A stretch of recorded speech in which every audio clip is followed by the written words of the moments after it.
بسم اللہ الرحمن الرحیم۔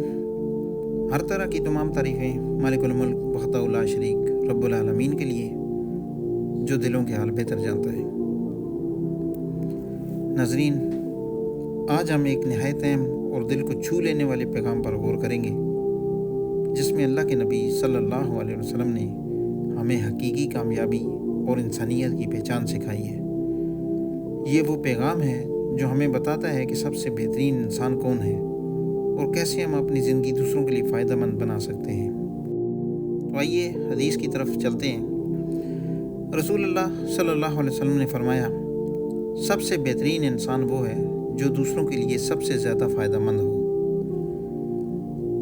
تو یہ حدیث ہمیں انسان کی حقیقی قدر و قیمت کا معیار بتاتی ہے۔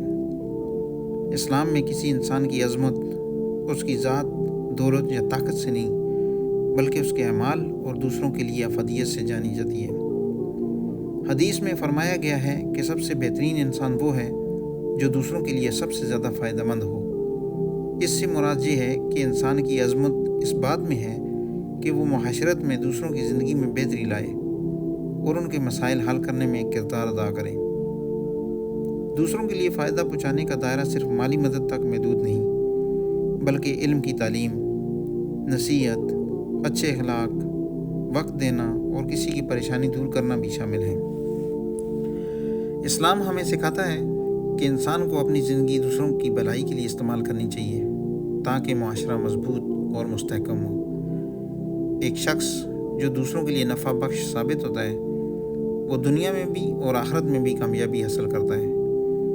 اس حدیث سے یہ بھی سبق ملتا ہے کہ حقیقی انسانیت صرف اپنے لیے جینے میں نہیں، بلکہ دوسروں کے لیے فائدہ مند ہونے میں ہے۔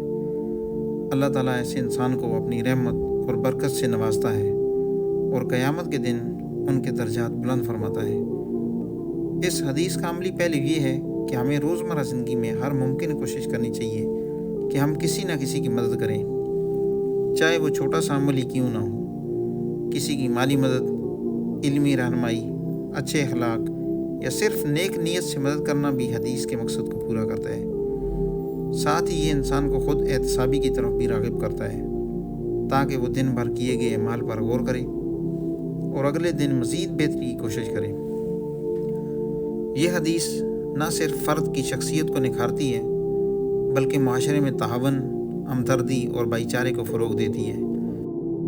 اس سے یہ بھی معلوم ہوتا ہے کہ اسلام میں فرد کی ذمہ داری صرف اپنے لیے نہیں، بلکہ پوری انسانیت کے لیے ہے، اور جو شخص دوسروں کے لیے فائدہ مند ثابت ہوتا ہے وہ حقیقی معنوں میں کامیاب اور ممتاز انسان ہے۔